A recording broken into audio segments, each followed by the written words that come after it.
Capítulo segundo. Sube el sol. Era como si el joven Francisco hubiera regresado de un viaje largo, muy largo. Había visto que el mundo estaba lleno de piedad, y los montes destilaban misericordia, y la paz cubría la tierra entera. Todo era hermoso. El mundo no podía ser más hermoso de lo que era. La vida es un privilegio. Todo eso, y mucho más, había aprendido en el largo viaje. ¿Quién puede abatir la altivez de las montañas o detener la marcha de las estrellas? Dejar que las cosas sean. He ahí la fuente de la paz. Respetar las cosas pequeñas. Las grandes se hacen respetar por sí mismas. El hijo de Doña Pica fue tomando insensiblemente una nueva fisonomía en los 3 años a partir de este momento. La presencia fue vistiéndolo con una madurez de un trigal dorado. La transformación fue lenta como el brotar de una primavera. Una mañana advertimos sorprendidos que los almendros han florecido y que los árboles están impacientes por reventar en flor. Pasan los días y nadie nota la diferencia. Otro día abrimos la ventana y vemos que el mundo ya está vestido de flores. Todo ha sucedido tan lentamente, tan silenciosamente, tan sorpresivamente. Esto mismo sucedió a Francisco. A lo largo de 3 años, el hijo de Doña Pica fue cubriéndose insensiblemente, nadie supo cómo, con la vestidura de la paz, nacida, sin duda, de las profundidades de la libertad interior. Solo con mirarlo, los que lo miraban quedaban vestidos de paz. Le nació, yo no sabría cómo decirlo, una especie de ternura o piedad para con todo lo que fuera insignificante o pequeñito. Ya no sería capaz de matar una mosca, ni pisar una piedra, ni enjaular un pájaro. Le nació todo un río de compasión para con los pordioseros y leprosos, y una serenidad, típica de las montañas eternas, fue velando progresivamente su pequeño rostro. Toda esta metamorfosis se realizó en el espacio de unos 3 años. Te alimentaré con miel. A su regreso de Spoleto, pasados los primeros días, la maledicencia popular fue desvaneciéndose paulatinamente, como cuando el polvo de la habitación se posa sobre los muebles. Para Francisco nada estaba claro, pero todo estaba decidido. No había por qué precipitarse. El Señor mismo, en su piedad infinita, abriría las puertas e indicaría las rutas. Reanudó su vida normal. Volvió a ocuparse de los negocios de su padre. Acudió al reclamo de la gente moza que, de nuevo, lo proclamó rey de las fiestas. Fueron pasando las semanas. Compartía la vida juvenil, dirigía los cantos, competía en chistes y ocurrencias. No obstante, sin proponérselo y sin poder evitarlo, iba sintiéndose, cada vez más, como un extraño en medio de ellos. Su corazón estaba en otra parte. Es imposible. El corazón que ha sido visitado de noche por Dios, todo lo encuentra insustancial. Todo le parece tiempo perdido. Siente unas ganas locas de buscar cualquier tiempo y cualquier lugar para estar a solas con el Señor. Esa es la pedagogía que el Señor utiliza con sus profetas. Con una seducción irresistible, los arrastra primero a la soledad. Allá los alimenta con miel, los sacia con su dulzura, los quema con su fuego, los golpea con su cayado y los moldea como en un yunque de acero. Y cuando los profetas han tomado la figura de Dios y están completamente inmunizados a cualquier virus, los devuelve al medio del pueblo innumerable. Francisco ya no se sentía bien en medio de aquellas fiestas y decidió acabar con todo. Preparó, pues, una cena de gala. En su intención se trataba de un banquete de despedida y por eso proveyó la mesa con todo lujo de manjares y licores. Acabada la cena, encendidos los corazones por el espíritu del vino, se lanzaron los muchachos calle abajo por la silenciosa ciudad, entre gritos y canciones, con acompañamiento de laúdes y clavicordios. Francisco, como de costumbre, portaba el bastón de capitán de fiesta, pero en su espíritu se sentía terriblemente mal. Y en este contexto de fiesta y orgía, su desconcertante Dios le esperaba con otra inesperada visitación. En el marco estrecho de un mes, y posiblemente en menos de un mes, el Señor visitó a Francisco por segunda vez con una gracia infusa extraordinaria.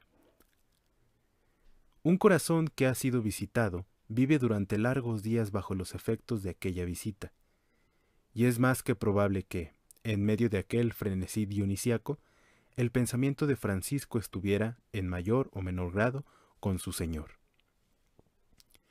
Paulatina y disimuladamente fue Francisco rezagándose en medio de la cuadrilla para poder estar con su Señor.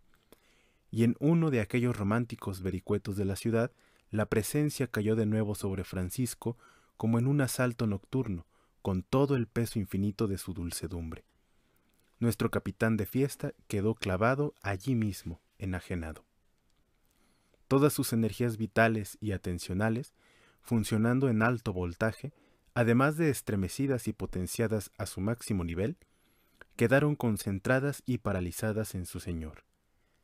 Dicho de otra manera, la presencia tomó posesión instantánea y total de toda la esfera personal de Francisco, integrando y asumiendo todas sus partes en una alta fusión. No hay en el mundo experiencia humana que se acerque, ni de lejos, a la embriaguez y plenitud de una de estas visitaciones. Aquello habría durado unos pocos segundos, quizá 1 o 2 minutos. De pronto, los iluminados camaradas se dieron cuenta de que el capitán de fiesta había quedado rezagado. Se fueron en su busca y lo encontraron paralizado.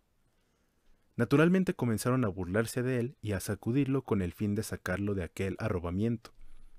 En su vida, posiblemente, Francisco nunca se sintió tan mal como en este momento. Aquel despertar fue peor que un cortocircuito. Hubiera deseado estar en ese momento sobre la cumbre del monte Subasio. Los mozos comenzaron con sus chanzas. ¿Qué es eso, Francisco? ¿Pensando en la novia? Algo tenía que responder para disfrazar lo ocurrido, y Francisco respondió en el mismo tono de la pregunta. Naturalmente, y os aseguro que se trata de la novia más rica, noble y hermosa que jamás se haya visto. Algunos cronistas dicen que se refería a la dama pobreza. Es una suposición gratuita. En este momento, Francisco no sabía nada de la tal dama pobreza. Posiblemente se trataba de salir airoso de una situación incómoda, respondiendo cualquier cosa en la misma línea y tono de las preguntas. Sin embargo, podría haber, eventualmente, otra explicación. Por este tiempo, Francisco comenzó a expresarse en alegorías y metáforas, y normalmente lo hacía con la figura del tesoro escondido. Si algo concreto quiso decir Francisco con aquella respuesta, era esto: no hay en el mundo esposa o tesoro que puedan dar tanta felicidad como el Señor a quien encontré. Los alegres camaradas celebraron aquella salida y continuaron entre risas su pasacalle nocturno. Pero algo quedó flotando en el aire que indicaba que se había abierto una distancia infranqueable entre ellos y el noble amigo, distancia que muy pronto los habría de separar definitivamente. Ave solitaria. A partir de este momento, aparece en Francisco, impetuosa, una inclinación que le acompañará hasta la muerte, la sed de soledad. Nunca lo hubiéramos imaginado. Nadie hubiese pensado que aquel joven atolondrado, amigo de fiestas, callejero y extrovertido, hubiera de transformarse en una anacoreta. Entre los contrastes de su personalidad y de su historia no menos contrastada, encontramos este. Fue alternadamente un anacoreta y un peregrino. Las visitaciones extraordinarias que había recibido despertaron en Francisco un ardiente deseo de estar a solas con una cima insaciable que tenía un nombre: sed de Dios. Al alma humana, cuando ha sido profundamente seducida por Dios, le nacen alas del alcance del mundo, y con tal de estar con su Señor, es capaz de transponer montañas y mares, recorrer ciudades y ríos. No teme el ridículo. No hay sombras que la asusten ni fronteras que la detengan. Nos dicen los biógrafos que Francisco comenzó a frecuentar diariamente las soledades que rodean a Asís para orar. Silenciosamente transponía los pocos metros que separaban su casa de la Porta Moyano.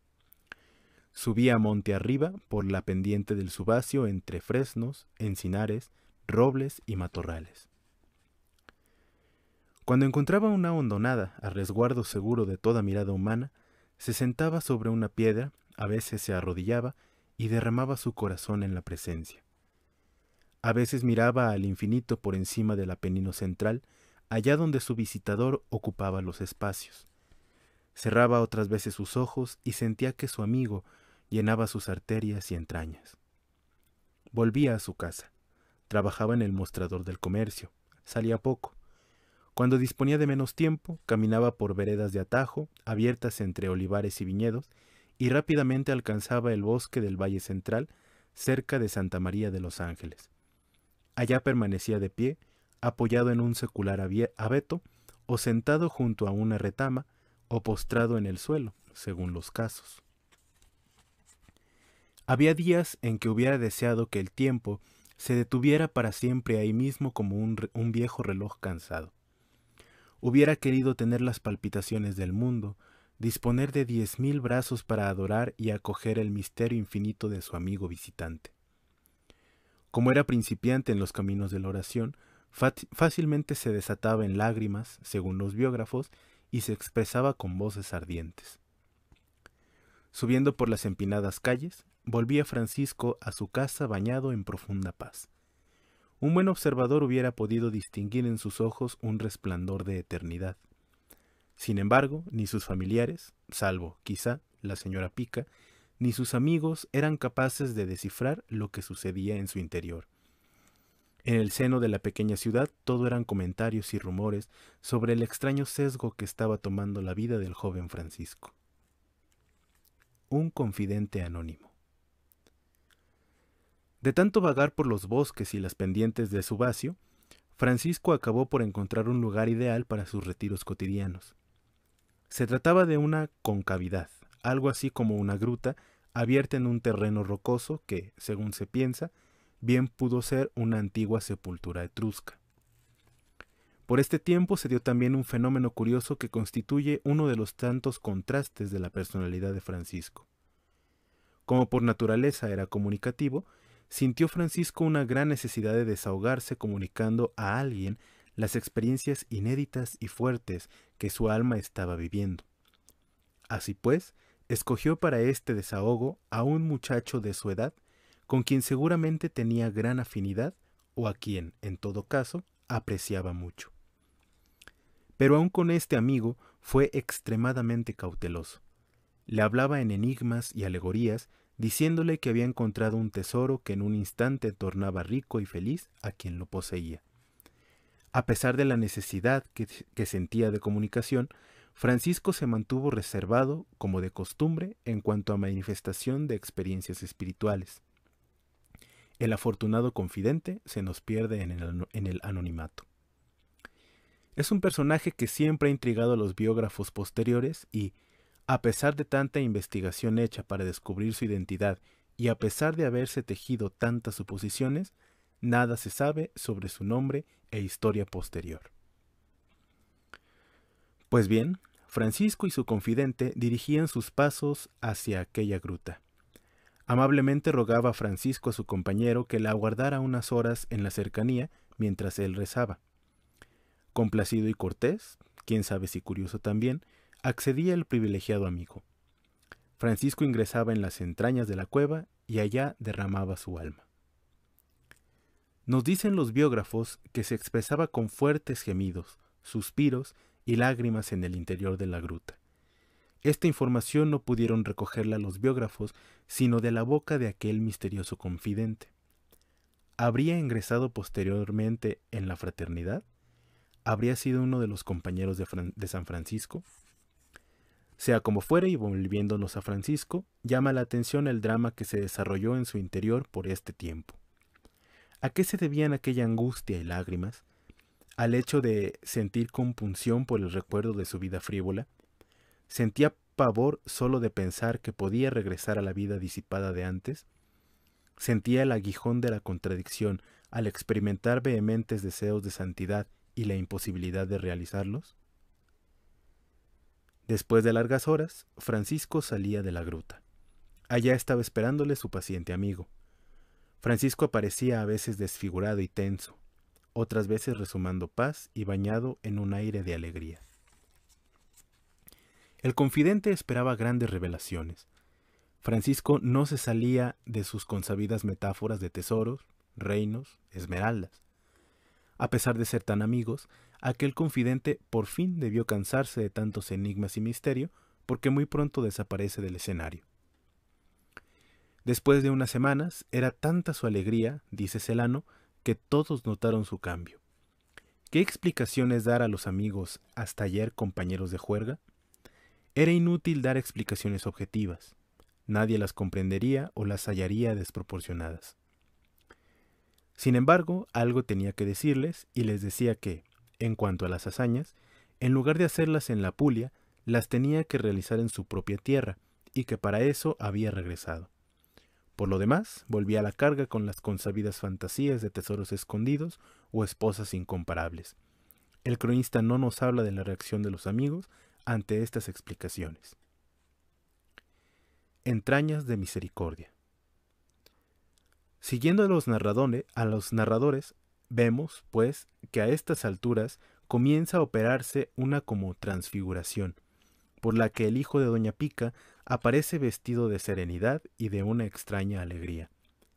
Juntamente con eso, las consolaciones de Dios despertaron en él una sensibilidad fuera de lo común para con todos los dolientes.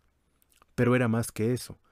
Le nació también algo así como ternura, o simpatía, o atracción, todo junto, por todo lo que fuera pobre, insignificante o inválido. En una palabra, a los pocos meses de asiduo trato personal, el Señor sacó a Francisco de sí mismo y lo lanzó hasta el fin de sus días al mundo de los olvidados. Primeramente fueron los pordioseros los que llevaron sus predilecciones. Luego de un semestre aproximadamente, sin abandonar a los primeros, volcaría sobre los leprosos sus preferencias. Me impresiona fuertemente la frecuencia y tranquilidad con que se afirma hoy que Francisco llegó a Dios mediante el hombre, los pobres. Hoy día están de moda esas afirmaciones, pero nada más contrario al proceso histórico de su vida y a las palabras mismas de San Francisco. Si uno analiza cuidadosamente los textos de todos los biógrafos contemporáneos y los confronta con una mirada sincrónica, queda a la vista que la sensibilidad extraordinaria de Francisco para con los pobres provino a raíz del cultivo del trato personal con el Señor, si bien en su naturaleza había de antemano una inclinación innata hacia las causas nobles. En los últimos días de su vida, al hacer en su testamento una recordación agradecida de los años de su conversión, a modo de síntesis nos dirá: «El Señor me llevó entre los leprosos y usé de misericordia con ellos». Así pues, primero encontró al Señor, y fue el Señor quien lo llevó de la mano entre los leprosos y no a la inversa, y eso cae de su propio peso. El hombre es conducido en todo por el código del placer, placer de un género o de otro.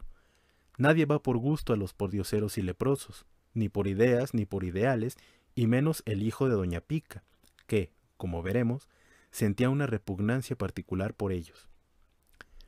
Para frecuentar y asumir cosas desagradables, el hombre no solo necesita motivaciones elevadas, sino también necesita estar enamorado de alguien, lo cual, y solo lo cual, trueca lo desagradable en agradable. Por inclinación y por gusto, el hombre solo se ama a sí mismo y busca siempre cosas placenteras. Eso es lo normal.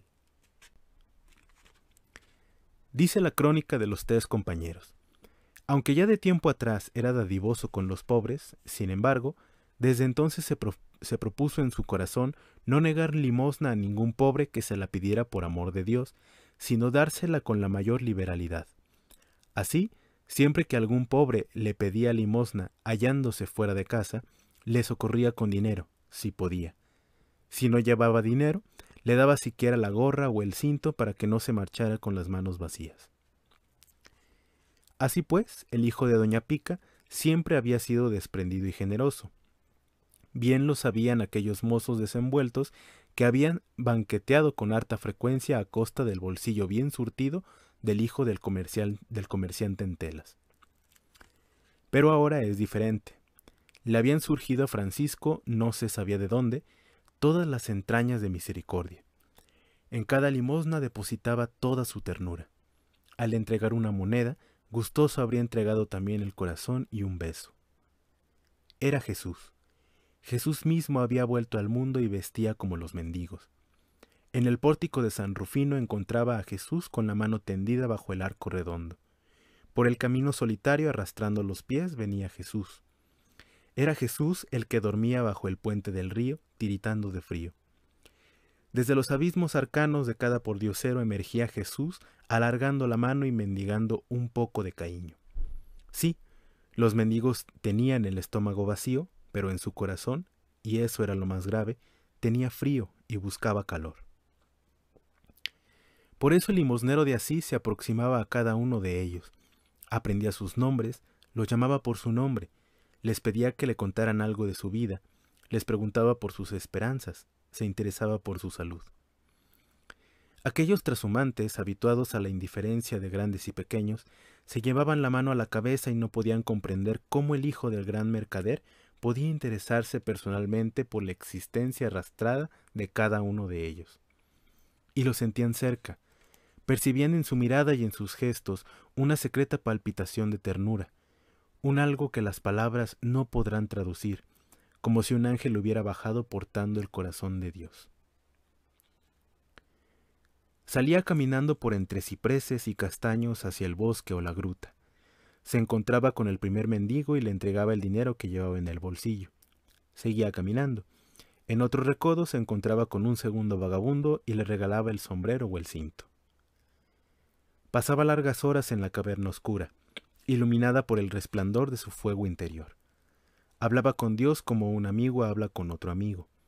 Salía de aquellas concavidades encendido como un tizón, radiante de alegría, y emprendía el regreso hacia su casa. Si durante el regreso se encontraba con un tercer pordiosero, podía suceder una cosa insólita. Como se había prometido a sí mismo no dejar de dar algo a quien se lo pidiera por amor de Dios, y como ya se había quedado sin nada, tomaba de la mano al pordiosero. Se iban los dos recatadamente tras un matorral. Francisco se quitaba la camisa y con infinita delicadeza suplicaba al mendigo que se la aceptase por amor de Dios. Más de una vez regresó Francisco semidesnudo a su casa. Doña Pica disimulaba, haciendo como que no se daba cuenta. En el fondo le agradaban aquellas santas excentricidades porque así parecían cumplirse sus intuiciones sobre los altos y misteriosos destinos de aquel su hijo. De nuevo la madre. Afortunadamente, mientras se gestaba esta metamorfosis de Francisco, el arrogante y frío mercader, su padre, andaba entregado a sus negocios en Italia y Francia, dedicado a sus transacciones de compraventa en telas importadas desde Persia o Damasco. Aprovechando esta ausencia y utilizando la tácita complicidad de su madre, Francisco se decía a sí mismo: en tiempos pasados yo era pródigo y hasta rumboso con mis viejos amigos porque quería conquistar la jefatura de la juventud de Asís. Ahora que tengo otros amigos, ¿por qué no voy a proceder de la misma manera? Así pues, cuando doña Pica preparaba la mesa familiar para los dos, Francisco, sin hacer comentarios y sin dar explicaciones, repletaba copiosamente la amplia mesa con toda clase de manjares, como si hubiera de recibir a muchos convidados. Al principio doña Pica se sorprendió de este hecho anómalo y preguntó al muchacho por la causa de aquella desproporcionada cantidad de comida. El hijo respondió con simplicidad que aquella sobreabundancia estaba reservada para sus nuevos y numerosos amigos, los pobres. La madre quedó en silencio. Ni le reprochó ni le aprobó. Simplemente guardó silencio. No obstante, bien sabía Francisco que este callar significaba otorgar. Durante muchas semanas continuó Francisco con esta costumbre y prodigalidad. La madre nunca más le preguntó nada. Hay cosas que se dicen sin meditar palabras. En aquel silencio de la madre se ocultaba una secreta y tácita complacencia. Una profunda afinidad, como dijimos, enlazaba a la madre y al hijo y circulaba entre ambos una cálida corriente de simpatía y de comunicación.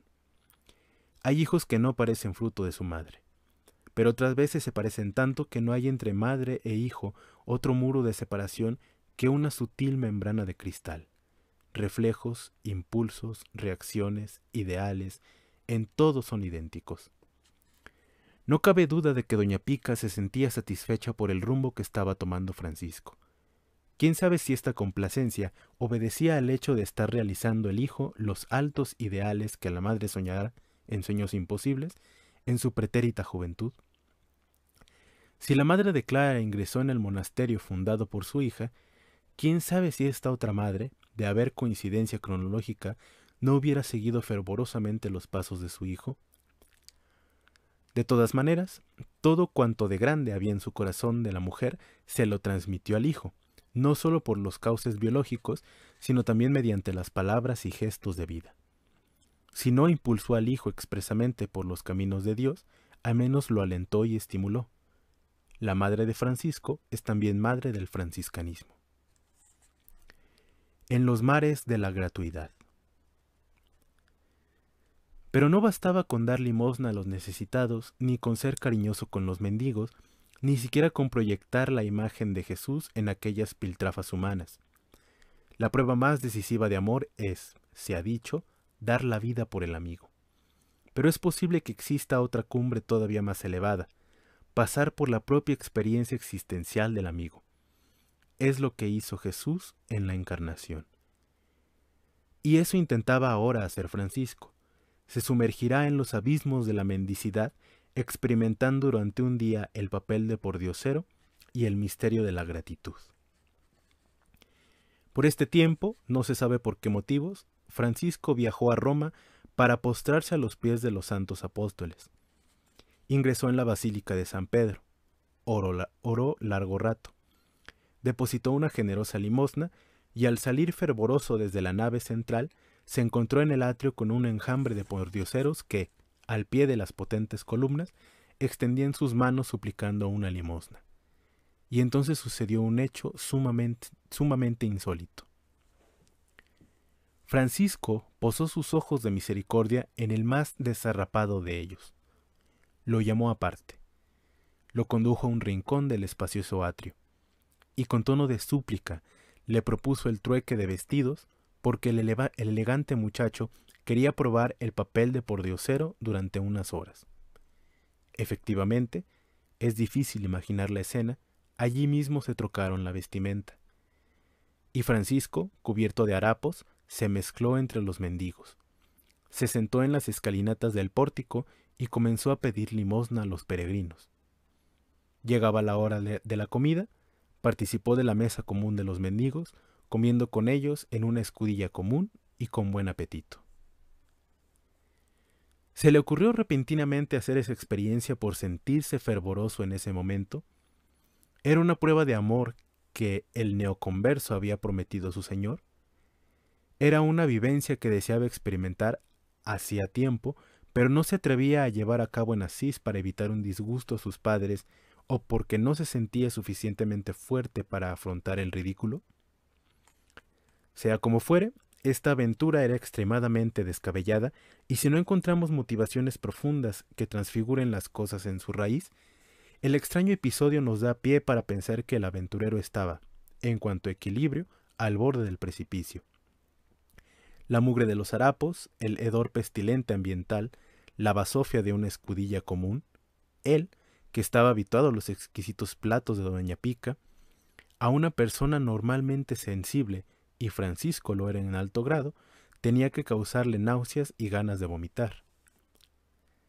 Sí, en lugar de eso, todo le causa alegría, como dicen los biógrafos, y gran satisfacción la comida, significa evidentemente que allá en su interior funcionaba en ese momento, en alto voltaje, aquel poderoso motor que transforma lo repugnante en agradable. Francisco estaba pensando vivamente en su Señor Jesús, más aún estaba sustituyendo y viviendo a Jesús. El hijo de la señora Pica se sentía mentalmente identificado con el hijo de la señora María. El pobre de Asís se sentía haciendo las veces del pobre de Nazaret, ya que los mendigos eran una fotografía de Jesús. Así comprendemos cómo las palpitaciones e impulsos de Francisco, que no podían menos de provocarle repugnancia, habían sido asumidos por la presencia de Jesús y transformados en dulzura. ¿Qué significó para Francisco este lance? ¿Fue la victoria sobre sí mismo? ¿Quería Francisco disparar un proyectil contra las altas y gloriosas torres de sueños de grandeza? ¿Quería vislumbrar los horizontes de libertad que se abren en la planicie de la pobreza? De todas maneras, con esta aventura, Francisco de Asís hizo un descenso vertical en los mares profundos de la gratuidad, donde vivirá gozosamente sumergido gran parte de su vida. Todo es gracia. Igual que hoy, transformando en mendigo, recibe gratuitamente la limosna y la comida, pasará la vida entera recibiéndolo todo de las manos del gran limosnero. Fue también la primera experiencia, de gran calado, en la desapropiación total de sí mismo para sumergirse en las raíces de la pobreza evangélica. Se expropió de sus vestidos, de su personalidad burguesa, se despojó de su condición de hijo mimado de familia rica. En una palabra, volvió a repetir la misma historia que 13 siglos antes había vivido Jesús. Siendo rico, se hizo pobre por nosotros. Un episodio como este puede hacer crecer de un golpe a un predestinado muchos codos por encima de sí mismo en madurez. La hiel se transforma en miel.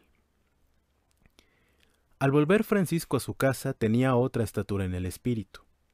La sed de Dios henchía todos sus vacíos y al menor resquicio de tiempo libre se iba raudo, subiendo pendientes o bajando hondonadas a sus anheladas soledades. Subía por el barranco del Subacio, entre hojarasca y piedras, hasta una altura adecuada, y allí pasaba el día con el Señor. Su comunicación con Dios iba siendo cada vez más serena y profunda. Ya no derramaba lágrimas. Cada vez hablaba menos y el silencio iba sustituyendo a las palabras. Al parecer, según los biógrafos, comienzan a aparecer en el espíritu de Francisco dos poderosas alas como dos ramificaciones. Por un lado, el crucificado fue abriendo paulatinamente en su corazón profundas heridas de compasión, y por otra emerge en su intimidad un estado general de suspensión y asombro por el gran Señor Dios, vivo y verdadero. Cada día se sentía más libre. Ya no aparece más aquel simpático confidente que, por lo visto, se aburrió de las fantasías, nunca verificadas, de este empedernido soñador. Significativamente nos dice la crónica de los 3 compañeros que desde ahora solo con Dios. Francisco se derramaba, consultaba y se consolaba. Alguna vez lo hacía también con el obispo Guido. Sentimos a Francisco como un meteoro que se va alejando progresivamente en el fondo sideral de la soledad completa. Lo encontramos junto a los cerezos en flor, acompañado por el canto de los grillos y cigarras, mientras las rojas amapolas levantan su cabeza sobre el mar verde de los trigales. Francisco extiende acogedoramente su alma a la gracia. Poco a poco va entrando en un estado de profunda sumisión y docilidad. Por este tiempo sucedió lo siguiente. Había en la ciudad una anciana contrahecha y deforme, con una joroba tan abultada que parecía un monstruo. La pobre tenía una figura horrible y causaba horror al divisarla desde lejos. Muchas veces se encontró con ella nuestro joven, cuando iba y venía de sus soledades. El hijo de doña Pica tenía una sensibilidad extremada. Mientras las cosas bellas lo hacían entrar enseguida en vibrante comunión, le llenaban de náuseas los seres deformes. No lo podía evitar ni con pensamientos elevados. Es interesante resaltar que, a esta altura de su vida en que con tanto cariño trataba a los harapientos, no aguantara divisar ni de lejos a esta anciana, porque se llenaba de asco el estómago y sentía ganas de vomitar. Lo mismo le sucedía con los leprosos. El hecho es que poco a poco fue apoderándose de Francisco algo así como una sugestión obsesiva por la que se le metió la idea de que, si perseveraba en sus ayunos y penitencias, se iba a transformar él, el joven elegante, en una figura grotesca como aquella vieja gibosa. La obsesión acabó por dominarlo por completo. Tentación diabólica, dicen los biógrafos. No es necesario ir tan lejos. Podría tratarse de una idea fija o quizá de un debilitamiento cerebral, efecto lejano de sus ayunos. ¿Quién sabe también si no se trataba de una prueba expresamente promovida por el Señor? Sea como fuere, no interesa aquí descubrir la naturaleza del fenómeno, sino su desenlace. Un día, estando Francisco en la gruta, en una comunicación serena con su Señor, sintió, inequívoca y vivamente, una inspiración interior. Los biógrafos dicen que escuchó una voz que decía así: Querido Francisco, si quieres descubrir mi voluntad, has de despreciar todo lo que has amado hasta ahora y amar lo que has despreciado. Y en cuanto hayas comenzado a hacerlo, verás cómo las cosas amargas se tornan dulces como la miel, y las que te agradaban hasta hoy te parecerán insípidas y desagradables. Y desapareció la obsesión. Misteriosa transmutación. Dentro de la melodía que nos acompaña desde las páginas anteriores, esta aclaración hecha a Francisco, en realidad es una declaración, colocada entre el affair de la viejecita deforme y la aparición de los leprosos en el escenario de Francisco, es un relámpago que ilumina tantos hechos extraños del pobre de Asís y descifra el misterio profundo de este testigo excepcional de Jesús. Hemos visto, y sobre todo vamos a ver, cómo el pequeñito de Asís afronta a cada paso situaciones y realidades desagradables, las asume y, si se me permite la expresión, se las traga, y después, en su interior, se le transforman en un río de miel. El hijo mimado de Doña Pica nunca se interesó por los harapientos por motivos de agrado, ni se aproximó a los leprosos llevado por altos ideales, ni se negó sus gustos por alguna extraña satisfacción. El moribundo Francisco, volviendo sus ojos hacia atrás, comenzará solemnemente su testamento, recordando que, allá en su juventud, los leprosos le causaban profunda repugnancia, pero que el Señor lo tomó de la mano y lo condujo entre ellos y los trató con misericordia y cariño. Y al despedirse de ellos, lo recuerda con emoción en su lecho de muerte. Aquello que antes le producía tan viva repugnancia, se le había transformado en una inmensa dulcedumbre, no solo para el alma, sino también para el cuerpo. Misteriosa expresión esta última. ¿Cómo puede explicarse que seres repulsivos al sentido y hediondos causen sensación placentera no solo a nivel espiritual, sino también corporal? El hecho hace presuponer que Francisco, por un lado, estaba dotado de un sistema nervioso de alta radiación y que, por el otro lado, poseía una imaginación sumamente viva y sugestionable. Estos antecedentes son interesantes para conocer su personalidad y explicarnos muchos de sus presentes y futuros episodios, pero eso solo no explica que lo desagradable se le torne agradable.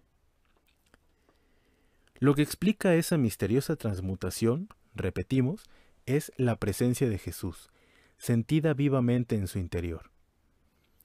Todo hace presuponer que Francisco, con aquella naturaleza tan rica, sentía de tal manera la realidad divina, experimentando tan a lo vivo la personalidad de Jesús, proyectando esa persona en la persona del leproso, que la fuerza de esa vivencia hacía olvidar o eclipsar la realidad repulsiva que tenía delante, quedando remanente como única realidad sensible la presencia divina superpuesta a la tangible realidad humana. Dicho de otra manera, en la amplia esfera de la personalidad, la atención de Francisco, mente, impulsos, motivos, energías sensibles, estaba completamente ocupada por la persona de Jesús. Y esta presencia le causaba tan vibrante alegría y tan completo gozo que la sensación de bienestar se desbordaba por superabundancia, ocupando también la zona somática. ¿Cómo decirlo? Como motivo de conducta, Jesús ocupaba el primer lugar de la conciencia y de la sensibilidad, y la sensibilidad espiritual oscurecía la sensibilidad sensorial. Y así, Francisco no sentía el hedor de los tejidos comidos por la lepra, sino la dulzura emanada de Jesús, por quien se metía entre los leprosos y a quien abrazaba en la persona de los mismos. La historia con los leprosos, la alegría total y la pena total en la crucifixión de la Albernia, al echar ceniza en la comida y el vibrar con la magia de la Madre Tierra, el experimentar la alegría completa en la pobreza completa y otras 1000 cosas aparentemente contradictorias que saldrán en estas páginas, solo pueden ser entendidas por este factor. el paso resucitador y primaveral, aglutinante y afirmador del Señor Dios vivo y verdadero, a través de un hombre sensible y ricamente dotado que correspondió con todo su ser a la llamada. La prueba de fuego. Como se ha dicho, sus primeros amigos fueron los mendigos.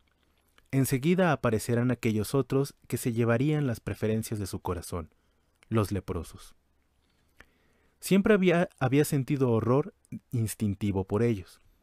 Cuando por razón de los negocios paternos cabalgaba Francisco a la feria de Foligno y divisaba a lo lejos la encorvada sombra de un leproso, tomaba otro camino o daba un amplio rodeo para evitar su proximidad. Pero en tal caso más de una vez entregó una limosna a cualquier transeúnte, encargándole que se la entregara al enfermo del buen Dios. Raza maldita se los llamó. En contraste, se los denominó también enfermos del buen Dios o simplemente hermanos cristianos, siendo esta la denominación más común. Las almas de fe contemplaban en los leprosos la figura doliente y viviente del crucificado que se hizo leproso para limpiarnos de la lepra del pecado. En alas de leyendas populares volaban anécdotas llenas de ternura de cómo Jesús se apareció a tal santo o a tal reina en forma de leproso. En largos periodos de la Edad Media, el leproso llegó a ser el personaje más desechado y venerado en la sociedad. Vestían todos ellos un uniforme gris, llevaban un distintivo para ser reconocidos desde lejos. Tenían prohibido beber en las fuentes, nadar en los ríos, acercarse a las plazas o mercados. En una palabra, eran los hombres de la desolación. A su modo, sin embargo, aquella sociedad medieval los amaba. No había ciudad o villa que no hubiera erigido albergues o leproserías para estos hermanos cristianos. Llama la atención que a estas alturas de su vida, en que Francisco respiraba profundamente el perfume de Dios y había adquirido alta estatura espiritual, sintiera todavía una repugnancia tan invencible para con estos enfermos del buen Dios. En un parámetro, digamos de paso, para medir la sensibilidad y también la impresionabilidad de su temperamento. Por otra parte, este dato es importante para interpretar muchos sucesos de su vida y para hacernos una idea de la intensidad con que Francisco vivía los acontecimientos. El biógrafo nos dice que por este tiempo solo la idea del leproso le causaba tan viva impresión que al divisar a lo lejos, a unas 2 millas del camino, las casetas de los leprosos, se tapaban las narices con las manos. Pero no podía continuar así. Uno por uno había saltado con éxito todos los obstáculos y vallas. Faltaba la prueba de fuego. ¿No eran aquellas tristes sombras las siluetas dolientes de su amado crucificado? Después de todo, el asco que sentía por los hermanos cristianos, ¿no era una blasfemia contra Jesús? ¿Acaso no le había regalado Jesús las satisfacciones más profundas de su vida? Su cobardía, en el mejor de los casos, no era sino ingratitud. Un día, estando Francisco sumergido en el hondo mar de la consolación, depositó en las manos de su Señor la espada llameante de un juramento. Tomaría entre sus brazos, como a un niño, al primer leproso que topara en el camino. Para él, eso era como arrojarse desnudo a una hoguera. Pero la palabra ya estaba en pie como una lanza clavada en tierra. Lo demás era cuestión de honor. Una mañana, cabalgando por el camino que serpentea por entre las estribaciones del Subasio en dirección de Foligno, en un recodo del camino se topó súbitamente a pocos metros con la sombra maldita de un leproso, que le extendía su brazo carcomido. La sangre se le encrespó a Francisco en un instante como fiera dispuesta al combate, y todos sus instintos de repulsa levantaron un muro cerrándole el paso. Era demasiado. El primer impulso fue apretar espuelas y desaparecer al galope. Pero le vino el recuerdo de aquellas palabras. Francisco, lo repugnante se te tornará en dulzura. Cuanto más rápidamente ejecutara lo que tenía que hacer, mucho mejor. Saltó del caballo como un sonámbulo y casi sin darse cuenta, se encontró por primera vez en su vida frente a frente con un leproso. Con cierta precipitación depositó la limosna en sus manos. Lo tomó en sus brazos, no sin cierta torpeza. Aproximó sus labios a la mejilla descompuesta del hermano cristiano. Lo besó con fuerza una y otra vez. Luego estampó rápidos y sonoros besos en sus dos manos y con un «Dios contigo» lo dejó. Montó de nuevo a caballo y se alejó velozmente. La prueba de fuego había sido superada. Bendito sea el Señor. Habiendo cabalgado unos metros, ¿qué es esto? Nunca había experimentado semejante sensación. Desde las profundidades de la tierra y del mar, desde las raíces de las montañas y de la sangre, comenzó a subirle en oleadas sucesivas el océano de la dulzura. ¿Qué era? El perfume de las rosas más fragantes, la quinta esencia de todos los panales del mundo. Sus venas y arterias eran ríos de miel, su estómago y cerebro surtidores de ternura. ¿Cómo se llamaba aquello? Embriaguez, éxtasis, lecho de rosas, cielo sin nubes, paraíso, beatitud. En su lecho de agonía, refiriéndose a ese momento, Francisco dirá que experimentó la mayor dulcedumbre del alma y del cuerpo. Fue sin duda uno de los días más felices de su vida y de todas maneras un acontecimiento tan marcante que Francisco lo considera en su testamento como el hito más alto en el proceso de su conversión. Desde ese momento los hermanos cristianos serán los favoritos de su alma y hasta su muerte será para ellos el ángel de misericordia, estableciéndose una corriente inexplicable de cariño, no solo entre Francisco y los leprosos, sino también entre ellos y la fraternidad por Francisco fundada. Vuelto a Asís, su primera preocupación fue visitar a sus nuevos amigos. Bajando por la Porta Moyano en línea recta hacia el valle, como a media hora de camino, había una famosa leprosería llamada San Salvatore delle Pareti. Con sus bolsillos repletos de monedas, allá dirigió sus pasos el hijo de Doña Pica para confirmarse en la misericordia. Puede imaginarse la estupefacción de aquellos pobres enfermos al ver entrar al famoso hijo del arrogante mercader. Nunca el hombre siente tan honda satisfacción como cuando ha conseguido salvar el escollo más difícil de su vida, y eso suele reportarle una madurez semejante a la de la madre que ha dado a luz. Francisco seguía siendo un desconocido para sí mismo. Hace apenas unos días él mismo no hubiera creído que fuera capaz de hacer lo que estaba haciendo ahora. Los ojos de Francisco estaban llenos de, no se sabría exactamente cómo llamarlo, benignidad, proximidad, piedad y misericordia, todo junto. El hermano miró largamente, uno a uno, a los ojos de los hermanos cristianos. Ellos se sintieron acogidos, amados. Luego depositó en las manos de cada enfermo una moneda, no sin antes besar pausadamente cada mano. Los enfermos casi no podían creer lo que estaban viendo. El hijo predilecto de Doña Pica les parecía un ángel del cielo, portador de la misericordia eterna de Dios. Fue un día memorable para la leprosería de San Salvatore. Desde entonces, el hermano de Asís los visitaba frecuentemente. A veces, en lugar de dirigir sus pasos a la gruta, se venía derecho a la leprosería y ya no se contentaba con regalarles monedas. Llenaba una jofaina con agua tibia, se inclinaba a sus pies y lentamente, como quien toca pies sangrados, con delicadeza materna les lavaba los pies, les vendaba las heridas, no sin antes curarlas con gran cuidado. Muy pronto aprendió sus nombres y a cada uno lo llamaba por su propio nombre. Pronto adquirió también los conocimientos de enfermería y él mismo les traía medicamentos desde la botica de la ciudad.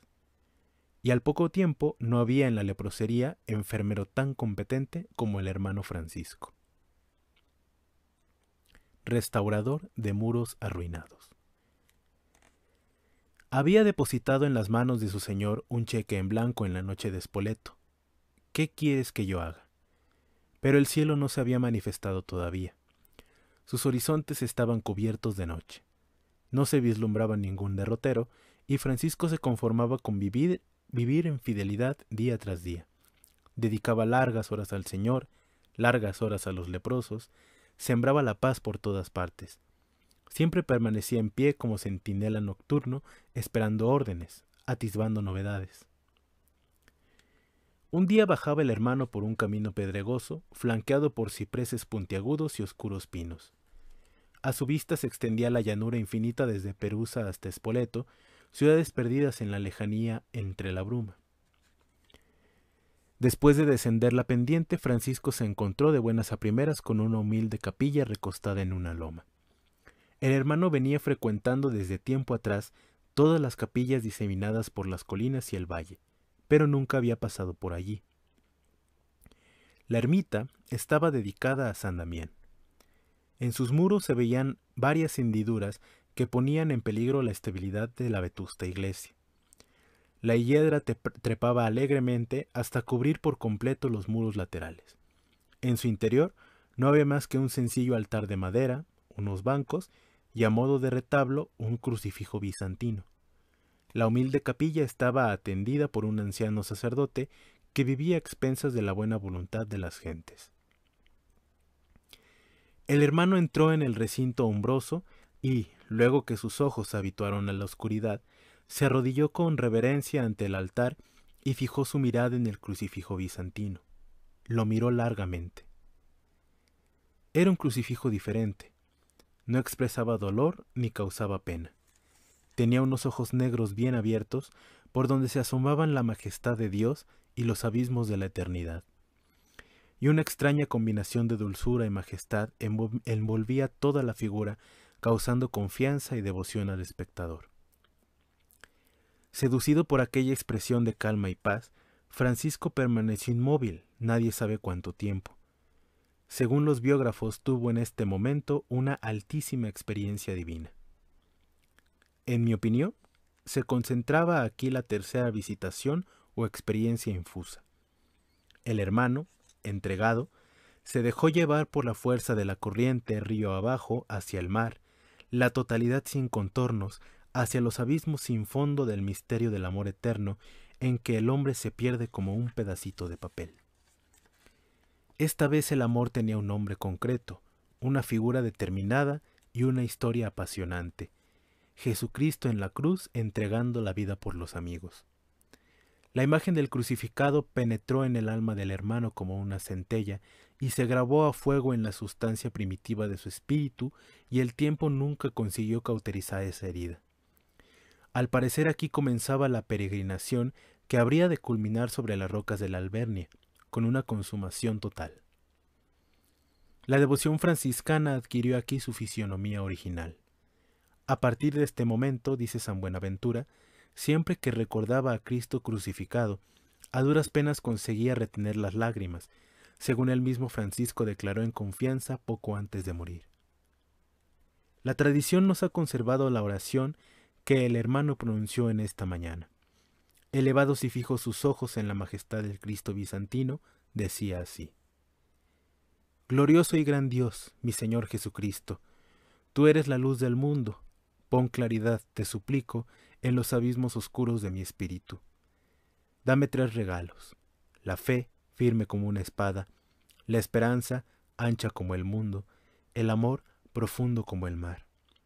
Además, mi querido Señor, te pido un favor más: que todas las mañanas, al rayar el alba, amanezca como un sol ante mi vista tu santísima voluntad, para que yo camine siempre a su luz. Y ten piedad de mí, Jesús. Y de pronto, nadie podría decir cómo o de dónde surgió, se oyó claramente una voz que al parecer procedía del Cristo.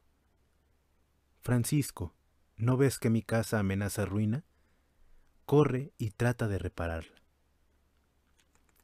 Nunca había oído pronunciar su nombre con acento tan inefable, ni siquiera a la gran dama, Madonna Pica. El Señor lo había llamado por su propio nombre. Era la prueba mayor de la predilección. En mi opinión, en este caso, la voz fue una típica locución de que hablan los libros de mística. ¿De qué se trata? Es una voz, digamos que es un sonido. Nadie puede precisar, sin embargo, si la voz viene de fuera y es recogida por los tímpanos o si resuena en el interior de todo el ser. Lo único que se sabe es que la locución es otra cosa y más que una inspiración interior. Igual que los tiempos bíblicos, a los grandes encuentros siguen siempre las grandes salidas. A cada intimidad sucede una misión. Con mucho gusto lo haré, mi señor, respondió Francisco al mandato.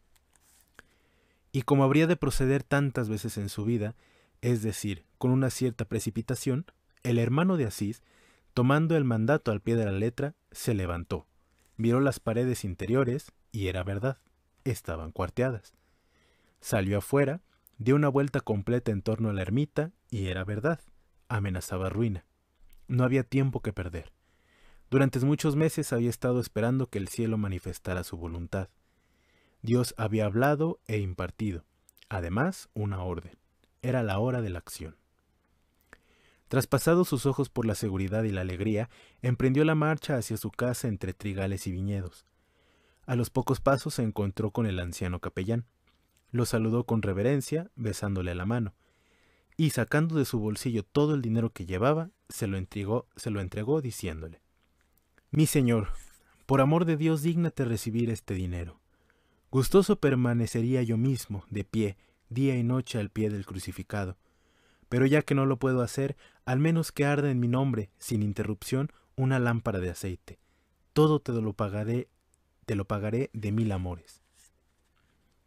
Buen comerciante. Y siguió su camino, subiendo la cuesta que en pocos minutos lo depositaría en su casa. En el breve trayecto fue madurando sus inmediatos proyectos. Necesitaba dinero para comprar material de construcción. Para disponer de dinero tenía que hacer una buena venta comercial. Ningún otro lugar más apropiado para hacer un buen negocio que la feria de Foligno, a donde su padre lo llevara muchas veces. Lo importante era proceder con rapidez. Cuando pisó el umbral de su casa todo estaba decidido. Al entrar en ella, sin preocuparse de comer y sin dar mayores explicaciones, preparó el caballo y cargó sobre él unas cuantas piezas de telas vistosas. Imaginamos que Bernardone estaba ausente.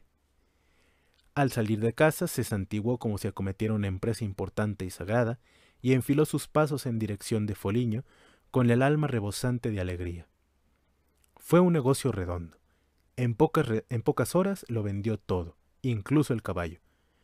Con la bolsa repleta de dinero, desandando las 2 leguas de distancia, regresó a Damián sin necesidad de entrar por las murallas de la ciudad. Pobre Francisco. Todavía creía en la omnipotencia del dinero. Pronto vendría el desengaño y celebraría el divorcio más irreductible que haya existido entre un hombre y el dinero. Con la bolsa en alto y sacudiéndola fuerte para que las monedas sonaran como un clarín de guerra, se presentó Francisco ante el anciano sacerdote.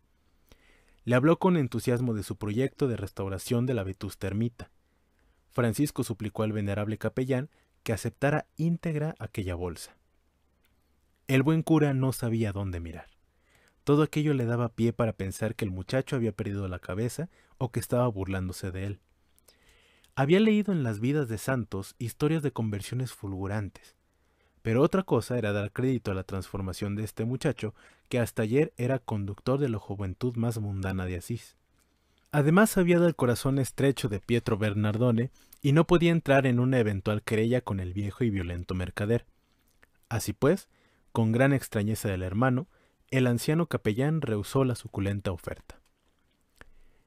Divorcio y desposorio. En mi opinión, aquí y en este momento, se va a levantar la muralla divisoria, alta e infranqueable, que partirá en 2 mitades la historia de Francisco de Asís. Vamos a asistir a 2 despedidas y 2 desposorios, efectuados tan imprevistamente como todas las cosas del hermano de Asís y que tan largas consecuencias tendrían en la historia del espíritu. Aquí muere y es sepultado el hijo de Bernardone y nace Francisco de Asís. En primer lugar, en vista de la renuncia del sacerdote, Francisco agarró la sonora bolsa y no sin cierto desdén la arrojó con estrépito contra el marco de la ventana. Aquí se despidió para siempre del dinero y, al parecer, desde ese momento, nunca más en su vida tocó siquiera el apetecido metal. Es uno de los divorcios más extraños y sagrados de la historia humana. Francisco fue el hombre que no despreció nada en su vida, salvo el dinero. ¿Por qué se despidió con este aire de desdén? Se desengañó al comprobar que el metal no es omnipotente, pues no servía para restaurar la ermita. Había mucho más que eso. Hijo de opulento burgués, con una alta capacidad perceptiva, la vida le había enseñado muchas cosas. Donde está el dinero, no hay lugar para otro Dios. Donde hay dinero, no hay amor. El dinero corrompe los sentimientos, prostituye los afectos, divide los corazones, disocia las familias, enemigo de Dios y enemigo del hombre. Por todo eso, en los años de juventud, Francisco fue cobrando una profunda aversión al oro y la plata. Y en ese gesto rápido, en esa instantánea liturgia de arrojar la bolsa, estaba retenida toda esa aversión. Y en esa misma escena comienza el culto del hermano a Nuestra Señora la Pobreza. Pocos románticos habrán guardado tan alta fidelidad a la dama de sus pensamientos como Francisco a su señora la Pobreza. En segundo lugar, una distancia insalvable se había abierto entre él y la familia, entre él y la sociedad. Ya no había nada en común entre ellos. Nadie lo comprendía ni lo podía comprender. Vivía en otro mundo. La familia y la sociedad asientan sus pies sobre el sentido común, sobre la amplia plataforma de convencionalismos y necesidades, naturales unas veces, artificiales otras. Hay que casarse, tener hijos, ganar dinero, labrar un prestigio social. Es difícil, casi imposible, ser libres en ese entorno, y el hombre que quiere seguir a Jesús hasta las últimas consecuencias necesita primeramente la libertad sin salida. Llegó pues para Francisco la hora del éxodo. Sal de tu tierra y parentela. Al ver el hermano que el sacerdote rehusaba tan tenazmente la bolsa de dinero, se arrodilló a sus pies con gran reverencia y le suplicó con instancias conmovedoras que, por lo menos, le permitiera morar en su compañía junto a la ermita. El sacerdote accedió a esta súplica, y por primera vez aquel día Francisco no regresó a su casa y durmió en la ermita. Y así, tan simplemente, se consuma el segundo divorcio, la ruptura con la familia y la sociedad. Al parecer, Francisco nunca más regresó a su casa, salvo cuando el viejo mercader lo encerró en el calabozo. Refiriéndose a esta ruptura, el hermano, en su testamento, dirá así: y salí del mundo. El divorcio con el mundo significaba desposorio con Jesús y su evangelio. De ahora en adelante el hermano no pertenece a nadie, está libre para comprometerse y pertenecer solamente y totalmente a Jesús, y en Jesús a todos los pobres del mundo. En adelante su casa sería el ancho mundo. Sus amigos serían los leprosos, los mendigos y los salteadores de caminos. Sus hermanos serían el viento, la lluvia, las nieves y las primaveras. Le acompañarían el calor del sol y la luz de la luna. Comería por los caminos igual que los espigadores y las alondras, y cruzaría el mundo bajo la sombra de las alas protectoras del Padre Dios. No le faltaba nada. Era feliz. Estalla la persecución. Hacía tiempo que el viejo Bernardone llevaba una herida de la cual manaba sangre. El regreso repentino y vergonzoso del muchacho desde Spoleto cuando iba en expedición a la Apulia. Un tipo arrogante es incapaz de asimilar eso y comienza a respirar encono y rencor por la herida. Por otra parte, no le importaba tanto que el muchacho hubiera despilfarrado el dinero con los compañeros nobles. Después de todo, eso halagaba su vanidad. Pero que lo repartiera a manos llenas ante los indigentes de los caminos, eso ya era demasiado. Además, desde hacía muchos meses, el muchacho, perdido en la soledad de los bosques y las montañas, no prestaba ningún servicio a su padre en el gran comercio de telas. Pero, más que todo eso, lo que torturaba al acaudalado mercader era que aquel muchacho constituía una profunda frustración para los sueños de grandeza que había cifrado en él. Es difícil imaginar, ni siquiera a nivel teórico, dos polos tan distantes y opuestos. Y Bernardone, espíritu de mercader, era absolutamente incapaz de comprender los nuevos rumbos del joven soñador. Día a día la situación se hacía más insostenible y por algún lado tenía que estallar. Bien sabía Francisco que, en cualquier momento, tarde o temprano, habría de estallar la persecución. Y para guarecerse de sus embates, había encontrado o preparado en las proximidades de la ermita un escondite que difícilmente sería descubierto, así que le parecía por los eventuales perseguidores. Todavía no se sentía enteramente seguro de sí mismo. Quedaban aún en el lecho de su río sedimentos de miedo, miedo al ridículo, miedo al sufrimiento. En la conquista de la libertad se producen oscilaciones. En este momento Francisco sufría temores que no los tenía a su regreso de Spoleto. ¿Retrocesos? No. El ser humano es así. En el momento en que su atención estaba afectivamente poseída por la presencia, Francisco era capaz de enfrentarse a pie firme con las llamas, el demonio, la muerte. Pero no en todos momentos el alma tiene el mismo estado de ánimo. Cuando deja de apoyarse en Dios, instintivamente el hombre se reclina sobre su centro y en este caso, al instante, desde todas partes, hacen su aparición las sabandijas de las inseguridades. Entonces el hombre busca escondites para no sufrir ansiedad. El poder total, la libertad completa llegan después de 1000 combates e innumerables heridas. Después de larga ausencia, Bernardone regresó a casa y se encontró con la ingrata novedad. Francisco se había fugado de casa. Doña Pica no disponía de explicaciones precisas y si las hubiera tenido, tampoco se las habría comunicado, conociendo la turbulencia del carácter de su marido. Entonces, como siempre ocurre, fueron los sirvientes de su comercio y los vecinos los que le abrieron regocijadamente la compuerta de noticias. Hacía tanto tiempo que no había vuelto a casa. La última vez que estuvo se llevó las mejores telas a Foligno. Dicen que vendió también el caballo, dicen que duerme en la ermita de San Damián, el otro día lo vieron con unos mendigos. Una turbación profunda se apoderó del apasionado mercader. Era vergüenza, furia y frustración a la vez. Aquello no podía continuar así. Ese loco muchacho había echado por tierra el prestigio familiar levantado con tanto esfuerzo y ahora hasta amenazaba con arruinar el negocio. Resuelto a cortar de un tajo aquella cadena de desvaríos, Bernardone lanzó a vecinos y parientes como perros de presa a las proximidades de San Damián. Ante el estrépito de la cacería, Francisco corrió a guarecerse en su escondite. Después de largas horas de pesquisa y averiguación, de husmear y rastrear en los escondrijos más inverosímiles, no lo localizaron y regresaron a casa mohínos y disgustados. Novicio todavía en los combates del Señor, paralizado momentáneamente por el miedo, permaneció el hermano oculto durante un mes entero en aquel escondrijo.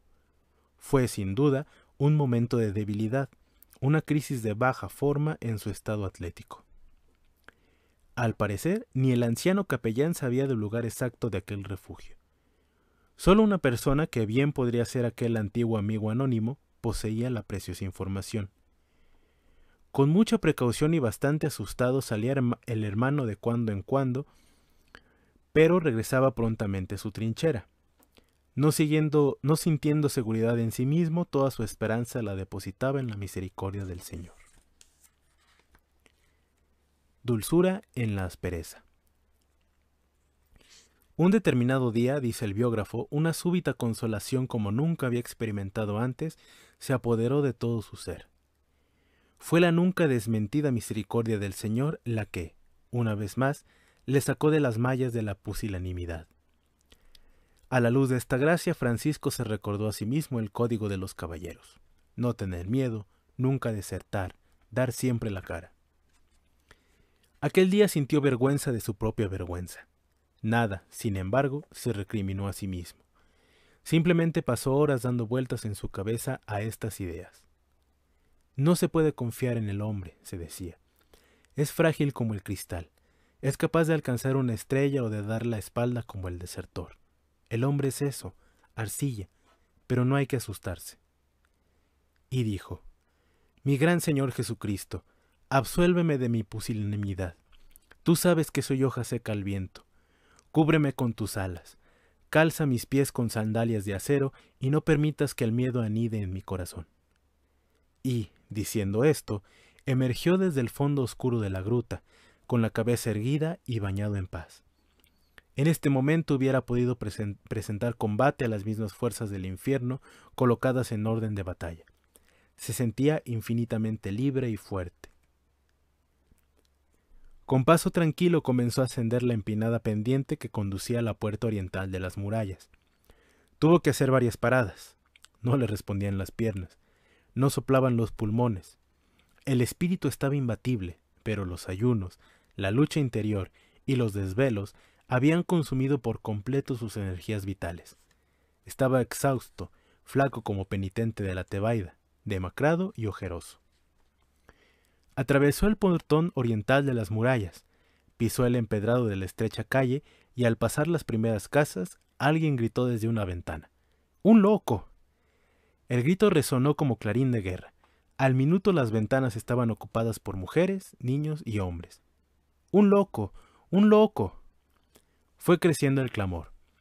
Los niños y muchachos saltaron a la calle. No había para ellos divertimento más sabroso. Unos por diversión, otros por curiosidad y otros por malignidad, rondaban en torno a él, mofándose con gruñidos y silbidos. Al parecer, nada le importaba al hermano de Asís. Sus ojos estaban llenos de paz.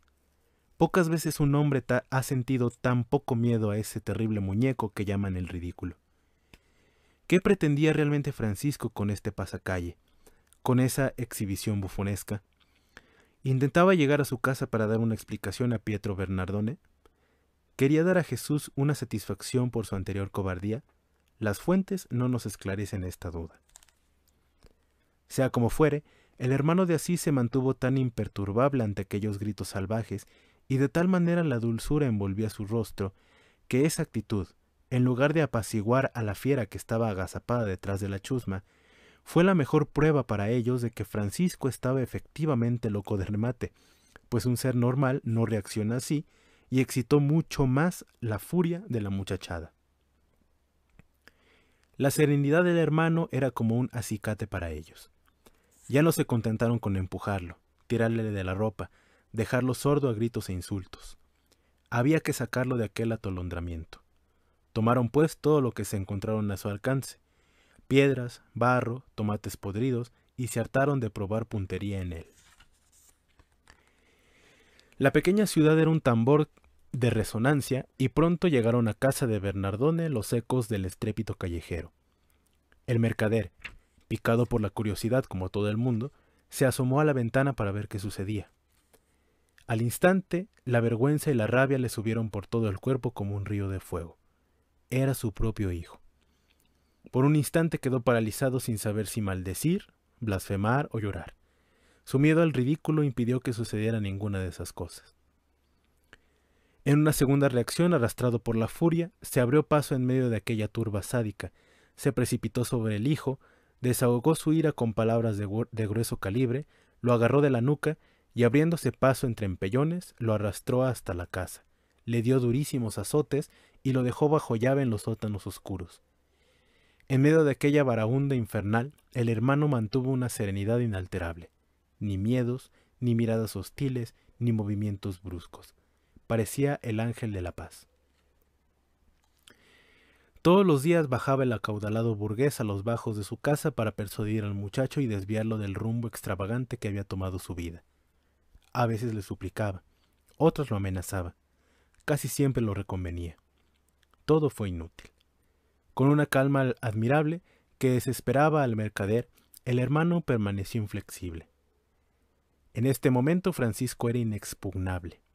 La amistad con el Señor y las humillaciones lo habían fortalecido de tal manera que no habría en ese momento fuerzas de arriba o de abajo, o torturas inhumanas, que le hicieran dar un paso atrás. En las entrañas de tales pruebas fue naciendo el pobre y humilde Francisco de Asís, aquel hermano mínimo y dulce, cuya única fortaleza era su paciencia, el hombre más libre del mundo y el pobre más rico de la tierra. El viejo mercader tuvo que ausentarse por razón de sus negocios, pero antes de salir de casa, preocupado de poner a buen recaudo al extravagante muchacho, le puso esposas en las manos y pies, a lo cual no solo no resistió al hermano, sino que se comportó con la suavidad de un cordero y el señorío de un rey. No contento con esto, el mercader colocó un poderoso candado a la puerta del sótano y le echó llave. Llamó a su mujer y le encargó que, en su ausencia, se esforzara con todo el peso de la dulzura materna por convencer y disuadir al terco muchacho, y dando las últimas instrucciones, se ausentó. La última bendición de la madre. Es difícil imaginar una situación humana tan incómoda como la del hijo y su madre en este momento. Ambos se hallaban entre la espada y la pared. Doña Pica, por un lado, estaba de acuerdo con Francisco. Con su intuición femenina y su madera de noble madre simpatizaba en el fondo con la posición del muchacho y hasta se sentía feliz de que el hijo consagrara su vida a Dios y a los pobres. Sin embargo, no podía aprobar la manera como su hijo llevaba a cabo esta consagración, abandonando el hogar y viviendo como un desarrapado. Por el otro lado, como esposa fiel, estaba doña Pica de parte de su marido, sufría infinitamente por la amargura de Pietro, y deseaba ardientemente una reconciliación efectiva y afectiva entre padre e hijo. Recurriendo pues a los medios de persuasión más eficaces, le hacía ver a Francisco que algunas cosas no estaban bien. Con lágrimas en los ojos le suplicaba que volviera a quedarse en casa y que accediese, al menos en algunos puntos, a los ruegos de su padre. Si la madre se sentía mal, peor se sentía el hijo. Para un hijo tan sensible como Francisco tuvo que resultar desgarrador el encontrarse entre las lágrimas de una madre tan amante y tan querida por él y los reclamos de la voluntad perentoria de su Señor Dios. Sin duda fueron días angustiosos para el hermano. En el drama de todo profeta, hombres de fuerte emotividad, tironeados por la voz de Dios, se ven en la necesidad de desgarrar fuertes ataduras como si el predestinado, colocado en el cruce, fuese estirado por dos polos contrarios. ¿A quién obedecer? ¿Qué sucedió en el sótano de la casa entre la madre y el hijo? A partir del desenlace podemos imaginar las vicisitudes de la escena. Con cariño suplicaba la madre, con cariño rehusaba el hijo, con lágrimas insistía la madre, con brillo en los ojos resistía el hijo. La madre comenzó a perder fuerza en sus palabras. El hijo, siempre con dulzura, fue subiendo en inspiración. Combate singular en la historia humana. A la gran dama se le fueron quebrando, uno a uno, los cántaros, y pronto se encontró indefensa y sin palabras. Fueron apagándose sus lámparas y soltó al aire todas sus guirnaldas. La señora Pica cayó, y de contrincante pasó a oyente y de madre a discípula. La noble madre comenzó a ser un poco hija de su hijo.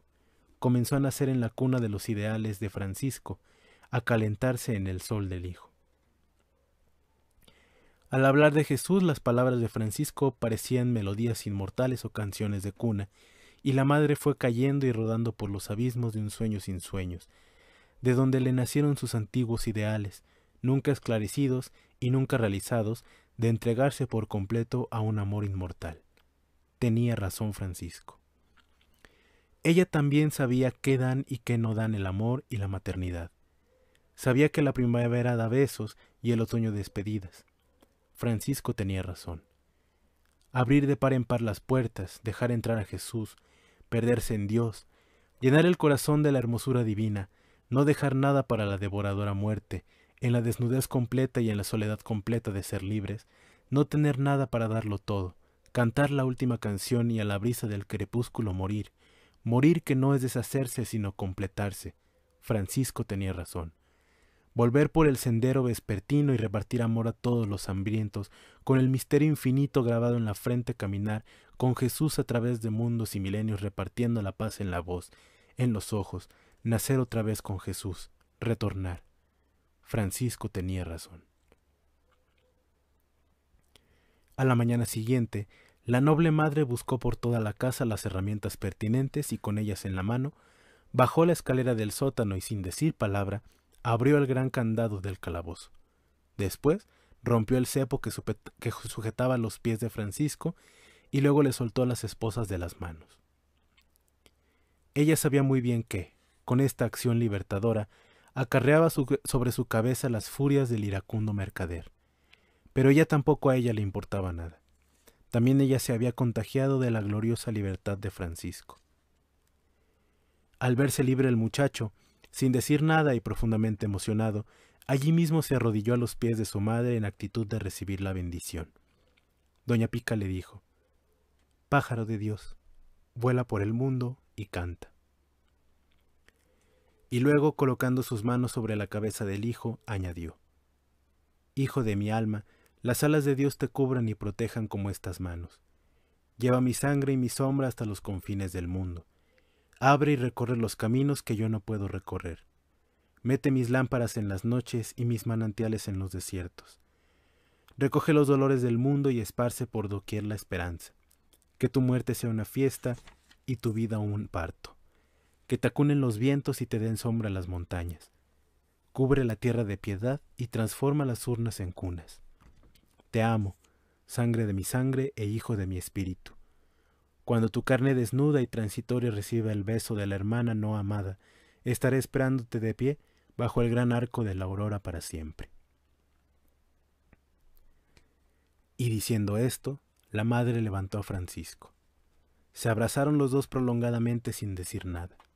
Subieron en silencio las escaleras del sótano. Francisco miró largamente las dependencias comerciales como quien mira por última vez. La madre lo acompañó hasta la puerta y el hermano salió caminando lentamente. Nunca más pisaría aquel umbral. Doña Pica fue siguiéndolo con su mirada hasta que el muchacho se perdió en un recodo de la calle. Gustosa lo hubiese seguido hasta la muerte. El hermano llegó a su morada de San Damián. Fue un suceso inernable y sin duda una de las escenas más conmovedoras y trascendentales de la historia humana. Por estos años se nos pierde de vista para siempre la silueta evocadora de aquella maravillosa mujer. Las fuentes franciscanas no hablan más de ella. Los historiadores presuponen que la muerte se la llevó prematuramente. Nunca debió gozar de buena salud. Vislumbramos inclusive que la tan frágil salud que acompañó a Francisco desde su juventud, también Francisco murió prematuramente, la habría heredado dentro de los códigos genéticos de su propia madre, así como había heredado también su nobilísima alma. En adelante no encontramos de ella ninguna sombra de noticia en las fuentes franciscanas. También nosotros nos despedimos aquí, con gratitud, de Doña Pica, mujer admirable.